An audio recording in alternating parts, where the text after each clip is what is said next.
은혜 받을 말씀은 히브리서 4장 14절에서 16절까지 되겠습니다. 히브리서 4장 14절에서 16절 말씀. 그러므로 우리에게 큰 대제사장이 있으니 승천하시는 자 곧 하느님 아들 예수시라. 우리가 믿는 도리를 굳게 잡을지어다. 우리에게 있는 대제사장은 우리 연약함을 채울하지 아니하는 자가 아니요 모든 일에 우리와 한결같이 시험을 받은 자로되 죄는 없으시니라. 그러므로 우리가 긍휼하심을 받고 때를 따라 돕는 은혜를 얻기 위하여 은혜의 보좌 앞에 담대히 나아갈 것이니라. 아멘. 우리 기도하시겠습니다. 오늘 복된 주님의 날에 저희를 부르셔서 예배의 자리에 참여하게 해주셨으니 감사합니다. 저희 예배가 주님의 영광을 높여 드러내는 예배가 되게 하여 주시옵소서. 이 시간 정성껏 준비한 헌금과 믿음의 씨앗들을 드리오니 기쁘게 받아주시고 우리의 헌금이 외식이나 형식이 아니라 오직 구원받은 자의 감격으로 감사함과 믿음으로 드려지는 예물이 되길 간절히 기원합니다. 열의 하나를 구별하여 11조를 드리는 손길마다 약속하신 풍성한 복을 내려주시고 또 성교 헌금과 감사 헌금과 꽃꽂이 헌금 등을 드리는 손길들마다 기억해 주시고 이 땅에서의 삶이 복되게 하여 주시옵소서. 오늘 주신 귀한 말씀을 전하는 주의 종의 입술에 기름을 부으사 성령 충만하게 기름 부어주셔서 우리에게 향하신 주님의 뜻이 무엇인가 알게 하시고 허약한 심령을 강건케 하여 주시옵소서. 오늘도 축복의 근원이 되시는 예수님의 이름으로 간절히 기도드리옵나이다. 아멘. 우리 인사 나누시겠습니다. 오늘은 은혜가 충만한 날입니다. 오늘은 축복받는 날입니다. 오늘 말씀 제목은 오직 예수님만 따르자라는 제목을 갖고 우리 함께 은혜를 받기를 원합니다. 우리 옆에 분들과 한번 고백하시겠습니다. 오직 예수님만 따라갑시다. 한번 고백하세요. 힘없는 사람이 이 세상에서 살아남기 위해 취하는 방법 중 하나가 있다면 그것은 힘 있는 자를 붙드는 것입니다. 이것을 두고 흔히 줄을 선다라고 말하기도 하는데, 그래서 어떤 줄이 끊어지지 않는 단단한 줄인가 파악하는 것도 필요하지만 때론 힘 있는 자의 눈에 들기 위해 필요한 것이 처세술이기도 합니다. 이렇게 힘없이는 살기가 힘든 것이 바로 세상의 구조이기 때문에 힘이 없으면 힘 있는 자를 등에 업을 수밖에 없습니다. 이러한 세상에서 우리 성도님들은 무엇을 붙잡고 사십니까? 여러분이 서기 위해 애쓰는 줄은 무엇입니까? 세상에는 힘 있는 자가 활개치고 힘 있는 자가 중심이 되어 있는 것 같지만 이것은 표면적으로 보이는 것에 대한 판단일 뿐입니다. 중요한 것은 보이지 않는 힘과 보이지 않는 세상입니다. 그래서 그리스도인들은 하나님이 중심이 되어 계시는 세상을 볼 수 있어야 그것이 진짜 본 것입니다. 만약 진짜 봐야 할 것을 보지 못하고 표면적인 것만을 보면서 거기에 매여 산다면 그것은 믿음으로 사는 삶이 아닌 것입니다. 그렇다면 우리 성도님들에게 예수님을 믿는다는 것은 어떤 의미가 있을까요? 히브리서는 예수를 믿는 그리스도인들의 대상으로 쓴 것입니다. 왜냐하면 당시 그들은 큰 환난 속에 살고 있었기 때문입니다. 예수님을 믿으면서 기존에 있던 유대인들로서의 인맥과 삶의 터전을 잃었고 뿐만 아니라 로마 제국의 박해를 받으며 삶의 소망이 보이지 않자 어떤 이들은 예수님을 버리고 다시 유대교로 돌아가기도 했습니다. 그래서 고난과 어려움에 있는 하나님의 백성들이 왜 예수님을 붙들어야 하는가를 말해주고 있는 것입니다. 여러분, 우리를 위해 죽음까지도 경험하셨던 예수님께서는 우리를 도우시는 하나님이십니다.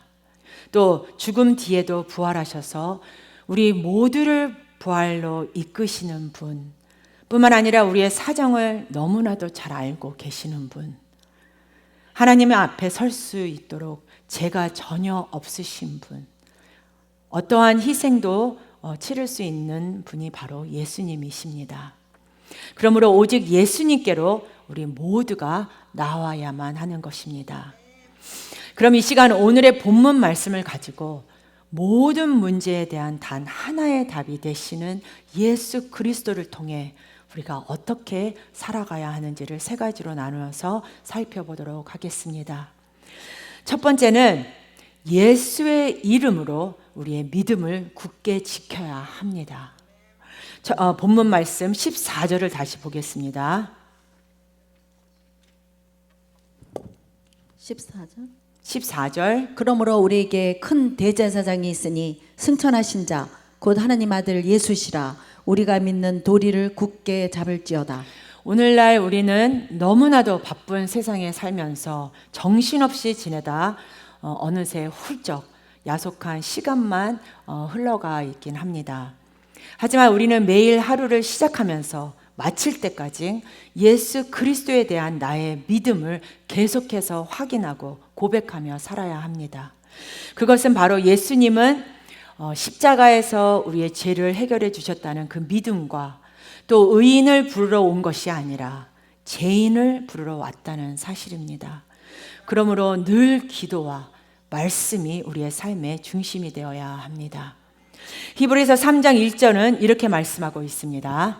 그러므로 함께 하늘의 부르심을 입은 거룩한 형제들아, 우리의 믿는 도리의 사도시며 대제사장이신 예수를 깊이 생각하라.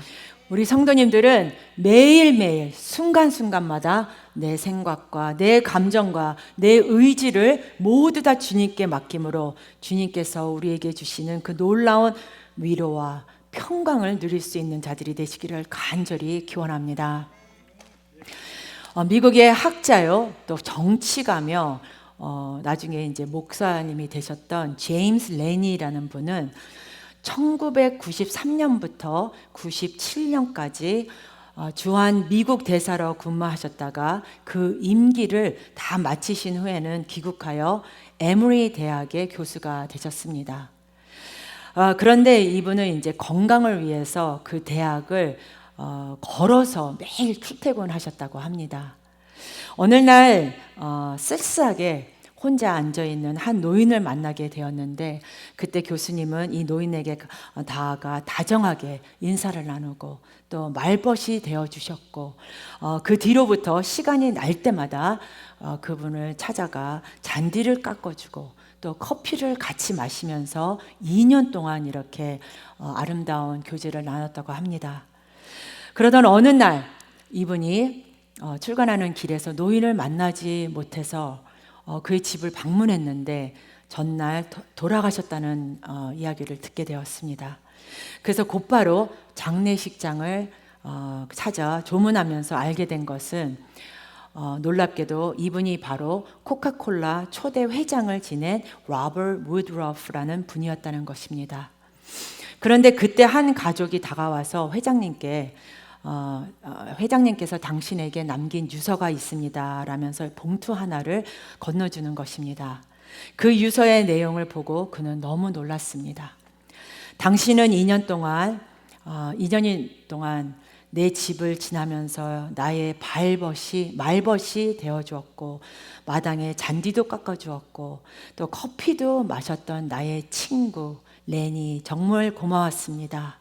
나는 당신에게 25억 달러와 또 코카콜라 주식 5%를 유산으로 남깁니다 라는 유서였습니다. 너무 뜻밖의 유산을 받은 레니 교수님은 받은 유산을 그 즉시 그분이 가리키고 있는 에머리 대학교 발전기금으로 다 내어놓았다고 합니다. 솔직히 누구든지 이처럼 뜻하지 않은 엄청난 물질을 얻게 된다면 다들 그 물질의 마음을 빼앗기게 되고 당연히 자기 자신을 위하여 쓰게 될 것입니다. 그러나 이 교수님은 의로운 노인 한 분에게 베푼 그 선한 마음을 통해서 얻게 된 뜻밖의 물질들을 학생과 학교를 위한 발전 기금으로 내놓으셨던 것입니다. 이처럼 레니 교수님이 참으로 복된 삶을 살 수 있었던 것은 무엇보다 예수의 이름으로 그분의 믿음을 온전히 굳게 지키며 생활을 해왔기 때문입니다. 다시 말씀드리면 예수 그리스도에 대한 신앙 고백을 끝까지 지키며 살았기에 가능했던 것입니다. 성도 여러분, 우리가 이 세상을 살아가면서 너무나도 많은 유혹 가운데 예수님에 대한 바른 신앙 고백을 끝까지 고백하지 못하면서 살아갈 때가 얼마나 많은지 모릅니다. 그렇기 때문에 오늘 본문 말씀 14절은 믿는 도리를 굳게 잡을지어다 라고 말씀하고 있는 것입니다. 이러한 믿음을 굳게 지키면서 살아갈 때 우리에게 다가오는 모든 문제에 대해서 분명한 답과 해결책을 얻게 되는 것입니다. 이 세상은 운과 방법을 요구합니다. 하지만 성경은 우리의 믿음을 먼저 요구한다는 것을 꼭 기억하시기를 바랍니다. 저는 요즘 진정으로 이렇게 마지막 때라는 것을 이렇게 생각하게 됩니다. 젊은 사람들은 요즘 SNS, 또 유튜브, 또 인스타를 통해 얼마나 많은 영향을 받고 있는지 모릅니다. 좋은 것도 받을 수 있지만 나쁜 영향을 너무 받고 있습니다.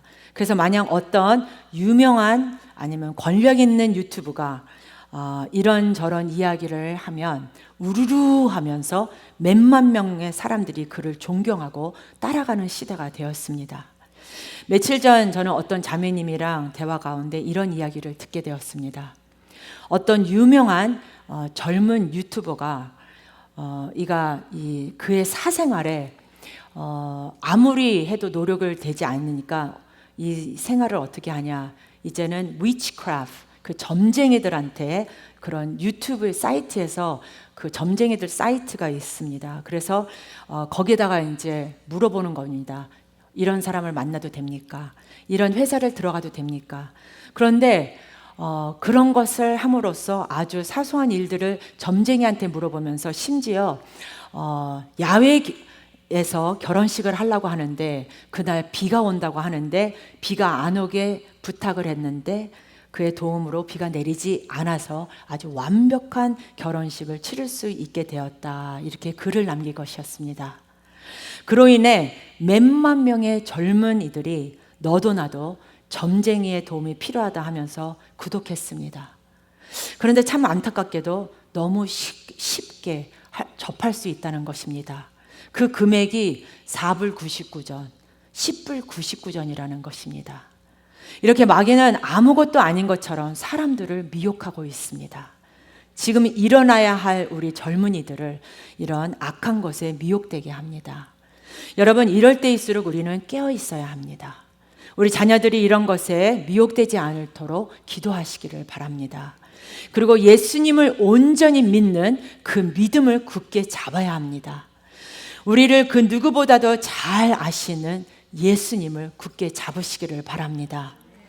언약함 가운데 넘어지려 할 때, 또 실패하고 좌절감이 몰려올 때, 또 슬픔과 고독이 내 마음을 집어 삼키려 할 때 우리를 가장 잘 아시고 도우시는 예수님을 굳게 잡으시기를 바랍니다.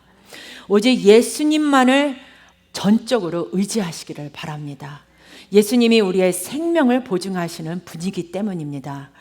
우리 성도님들은 어떠한 상황 속에서도 예수 그리스도를 향한 믿음의 고백, 신앙 고백을 굳게 붙드시는 여러분 모두가 되시기를 간절히 기원합니다. 두 번째로, 예수님은 우리의 연약함을 너무나 잘 아십니다. 본문 15절 말씀을 다시 보겠습니다. 우리에게 있는 대제사장은 우리 연약함을 체홀하지 아니하는 자가 아니요 모든 일에 우리와 한결같이 시험을 받은 자로되 죄는 없으시니라. 본문에서 말하는 연약함이란 죄의 유혹에 대한 우리의 연약성뿐 아니라 우리가 가진 모든 한계를 합축하는 뜻을 말합니다. 다시 말하면 우리가 고통과 고난을 겪을 때 주님께서 우리와 함께 고난에 동참하셔서 경험하신다는 말씀입니다. 복음서를 보면은 예수님께서 여러 가지 정서적 어려움을 겪은 것을 우리가 볼 수 있습니다. 첫 번째는 예수님은 성전에서 장사하는 무리들을 보고 분노하셨습니다. 두 번째로 예수님은 나사로의 죽음을 보시고 슬퍼하시며 눈물을 흘리셨습니다. 세 번째로 예수님은 십자가를 눈앞에 두고 기도하실 때 심히 고민하여 죽게 될 정도의 고통을 경험하셨습니다. 이렇게 예수님은 인간의 연약함을 직접 경험하셨습니다. 그렇기 때문에 인간이 얼마나 연약한지를 잘 아십니다. 성도 여러분, 실제 우리가 얼마나 약합니까? 죄의 유혹에 얼마나 쉽게 무너집니까? 이 세상에 존재하는 모든 살아있는 존재들 가운데 생존 능력으로만 따진다면 인간처럼 연약한 존재가 없습니다. 대부분의 동물들은 낳자마자 금방 생존 능력을 발휘합니다. 송아지나 망아지는 낳은 지 불과 얼마 만에 일어나서 걷고 스스로 어미의 젖을 빱니다. 또 심지어 바닷가의 거북이는 모래사장에서 알을 낳는데 이 거북이 새끼들은 알에서 깨어나자마자 바닷물로 기어갑니다. 참 신기한 게도 본능적으로 육지로 가지 않고 바다로 가야 살 수 있다는 것을 아는 것입니다. 그러나 인간은 누군가의 도움을 받고 삽니다. 태어날 때부터 도움을 받고 태어나서도 도움을 받고 이렇게 인간은 할 수 있는 것이 아무것도 없는 연약한 존재입니다. 여러분이 순간순간 지나온 세월들을 한번 생각해 보시면 우리가 얼마나 연약했었는지, 얼마나 부족한지, 또 때론 얼마나 많은 시험에 빠졌었는지 돌이켜보면 너무 부끄럽기 짝이 없습니다. 하지만 우리가 기억해야 할 것은 주님께서는 우리가 연약할 때에, 시험 당했을 때에 그 자리에 항상 함께 계셨다는 것입니다. 그리고 우리의 경제적 문제, 또 자녀의 문제, 질병의 문제, 또 신앙의 문제, 우리의 연약함을 아시고 이해하시고 도와주십니다. 그러므로 언제나 주님의 은혜에 늘 감사하시기를 바랍니다. 마지막으로 예수의 이름으로 은혜의 보좌 앞에 담대히 나가야 합니다. 본문 16절 말씀을 우리 다 같이 합독하시겠습니다. 16절 말씀. 그러므로 우리가 긍휼하심을 받고 때를 따라 돕는 은혜를 얻기 위하여 은혜의 보좌 앞에 담대히 나갈 것이니라. 아멘. 컴퓨터가 고장나면 전문가에게 가지고 가야 합니다. 또 병이 들면 병을 치료하는 전문가인 의사에게 가야 합니다. 이와 같이 영적인 문제, 인생의 문제가 있으면 우리는 하나님께 나아가야 합니다. 왜냐하면 하나님은 은혜를 쌓아놓고 기다리고 계십니다. 디모데전서 1장 14절의 말씀을 보겠습니다. 우리 주의 은혜가 그리스도 예수 안에 있는 믿음과 사랑과 함께 넘치도록 풍성하였도다. 우리가 상상할 수 없는 방법으로 해결해 주시는 은혜입니다. 따라서 유혹과 시련을 당할 때, 또 핍박을 당할 때, 문제가 있을 때 은혜의 보좌로 나아가시기를 바랍니다. 또 기쁠 때나 슬플 때나 괴로울 때나 성공할 때나 또 패할 때나 불안할 때나 평안할 때나 언제나 그 은혜의 보좌 앞에 나아가시기를 바랍니다. 그러면 하나님으로부터 때를 따라 돕는 은혜를 받을 수 있습니다. 우리 성도님들은 끊임없이 은혜의 보좌로 나아가시기를 바랍니다. 그리고 고백하시기를 바랍니다. 우리 다 같이 오른손을 주먹을 쥐고 따라하시겠습니다. 믿는 도리를 굳게 잡을지어다. 다시 한번 믿는 도리를 굳게 잡을지어다. 은혜의 보좌 앞에 담대히 나갈 것이다. 다시 한번 은혜의 보좌 앞에 담대히 나갈 것이다. 아멘. 끝까지 인내하며 예수 그리스도를 붙잡고 은혜를 구하며 그 보좌 앞에 나가는 우리 모두에게 하나님은 가장 좋은 것을 하나님 때에 하나님의 방법으로 허락해 주실 것입니다. 그리하여 점점 더 믿음이 성숙해 가면서 우리 삶에 남겨진 하나님의 은혜의 흔적을 보게 될 것입니다. 그러므로 이전에 가졌던 용기와 믿음을 잊어버리지 말고 더 큰 보상이 기다리고 있는 하나님의 은혜의 자리로 절대로 포기하지 말고 인내를 가지고 믿음으로 감사하며 나아가시기를 바랍니다. 우리는 내일을 알 수 없습니다. 그러므로 이 믿음에서 뒤로 물러난 사람이 되지 말고 예수의 이름으로 은혜의 보좌 앞에 강하고 담대하게 나가는 우리 성도님들이 되시기를 바랍니다. 어느 주일 학교에서 있었던 일입니다. 선생님이 20불짜리를 한 장을 손에 들고 학생들에게 이렇게 말했습니다. 누구든지 상관없으니까 이 돈을 받으러 나오면 무조건 그 사람에게 이 20불을 주겠다. 그런데 학생들은 멀뚱하게 선생님 쳐다보고 아이들을 쳐다보면서 아무도 그 자리를 나가지 않았습니다. 이때 한 학생이 벌떡 자리에 일어나서 선생님 앞으로 걸어 나왔고 선생님은 약속대로 그 학생에게 그 돈을 주었습니다. 이렇게 모두 선생님의 말을 신뢰하긴 했지만 이 학생만이 믿음으로 행동을 취했던 것입니다. 이와 같이 그 은혜를 받으려면 하나님의 약속을 믿고 온전한 믿음으로 나아가야 합니다. 그럴 때 하나님의 풍성한 은혜를 누릴 수 있는 것입니다. 신명기 33장 26절 말씀입니다. 여수르니여 하느님 같은 자 없도다. 그가 너를 도우시려고 하늘을 타시고 궁창에서 위엄을 나타내시는도다. 하나님의 백성, 하나님의 택하신 백성, 이스라엘 백성을 여수룬이라고 부릅니다. 그리고 여수룬은 의로운 자, 사랑받은 자를 뜻합니다. 바로 우리 모두가 예수를 믿으면 이 여수룬의 복을 받습니다. 하나님께 사랑받는 자로서 우리의 삶이 변화되고 뿐만 아니라 하나님께서 예수의 보혈로 우리를 덮어주셔서 죄인이지만 용서받은 의인으로 불러주시는 것입니다. 이렇게 사랑받은 자이기 때문에 신명기 33장 29절에 이렇게 말씀합니다. 이스라엘이여 너는 행복자로다. 여호와의 구원을 너같이 얻은 백성이 누구뇨?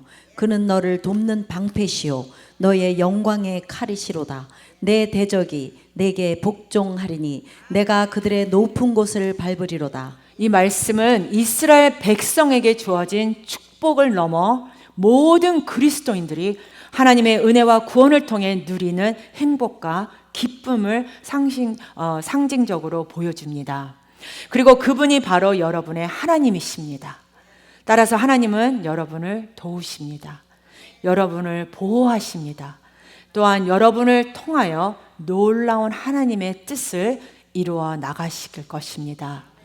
우리와 함께 계시고 우리를 도우시는 주님의 은혜를 감사하는 우리 성도님들이 되시기를 바랍니다.